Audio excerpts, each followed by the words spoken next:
ఏంటి మామగారు ఎలా ఉంది పలహారం? బాగుందా? కడుపు నిండా తినండి అమ్మా, కావాలితే మళ్ళీ వేస్తారు. వృధా మాత్రం చేయకండి ఏనా?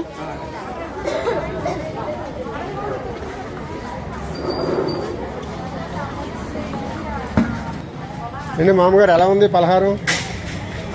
బాగుందా? ఏ ఊరు నుంచి వచ్చారు? తాండవ రాజనగరమా? గాంధీనగరం. ఎవరినైనా తీసుకొచ్చారా అమ్మా? హాస్పిటల్ ఉన్నారు. ఓకే ఓకే తల్లి.